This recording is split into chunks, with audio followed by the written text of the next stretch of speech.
You know, there's this invisible web of connections that surrounds every single one of us. And it's way more than just a list of contacts in your phone. It's this hidden, complex network that actually shapes your opportunities, your beliefs, even how you feel day to day. So today we're going to pull back the curtain, map out that universe, and really uncover the hidden forces that are shaping your life.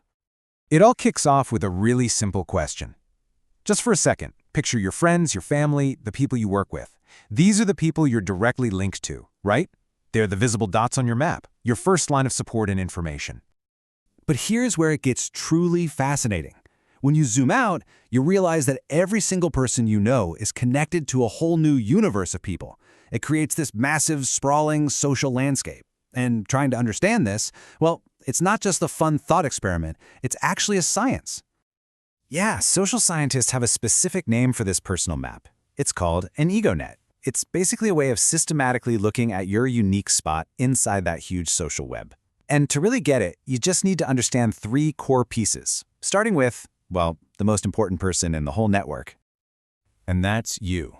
In the world of network analysis, you are the ego. You're the sun in your own solar system, the central point from which all your connections radiate outward. Everything is literally mapped from your point of view. Okay, so next up, we have the alters. Pretty simple. These are all the people you have a direct relationship with. Your friends, your family, your colleagues. They're what we call the first-degree connections in your personal universe.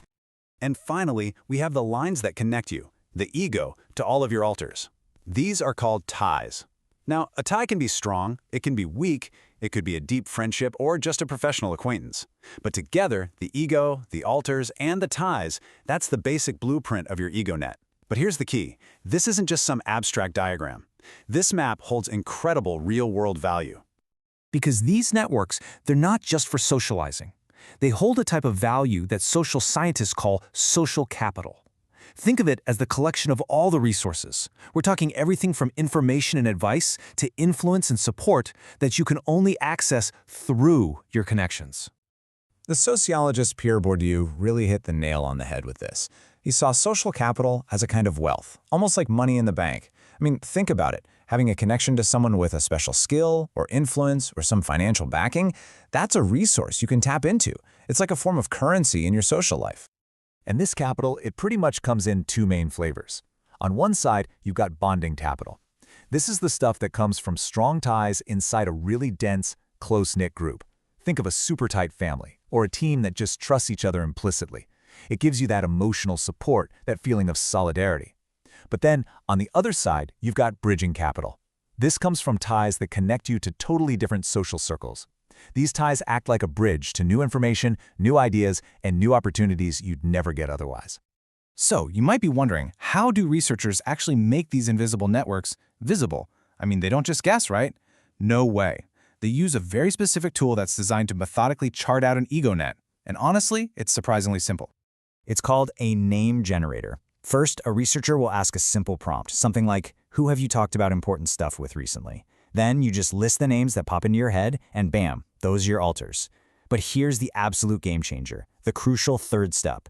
They then ask about the connections between your alters. Does your buddy from college know your coworker? Does your cousin know your neighbor? It's that final step that reveals the hidden architecture of your entire network. And this is where it all comes together. Because it turns out the pattern of those connections, the actual shape of your network, has a massive, massive impact on the kind of social capital you have. And it creates this fundamental tension between two very different kinds of powerful networks. So on the left, we've got closure, a concept from sociologist James Coleman. This is a dense network. Everybody knows everybody. The huge benefit? Insane amounts of trust. It's perfect for jobs that depend on reliability and reputation. The risk, though? You can get stuck in an echo chamber. Now, on the right, you have brokerage, from sociologist Ronald Bird. This is where your friends are in totally separate groups, and you're the bridge between them. The benefit here is huge. You get access to new, novel information from different worlds, which is amazing for entrepreneurs, for innovators, anyone who needs to connect different ideas. The risk? A little less concentrated social support. Coleman gave this brilliant example for closure. Diamond traders. Their community is so incredibly dense. I mean, everyone knows everyone, that your reputation is everything. They can literally lend each other millions of dollars worth of gems on a handshake, just a handshake, because the cost of breaking that trust would be getting completely exiled from the network. I mean, that is bonding capital at its most powerful. But what's the flip side of a network that's so tightly wound? Well, sociologist Ronald Burt would say it has an effective size of just 1. Think about it for a sec. If all your contacts know each other and they're all sharing the same information, hearing the same news from 5 different people isn't any more useful than just hearing it from one. Your 5-person network basically acts like a single source of information, making all those extra ties redundant if you're trying to learn something new. So, what's the bottom line here? Your personal network, it's this living, dynamic structure that's constantly shaping your access to everything, from emotional support to finding a new job. It's not about having a good network or a bad one. It's about understanding the trade-offs, knowing what kinds of advantages and disadvantages your network's unique shape brings to your life.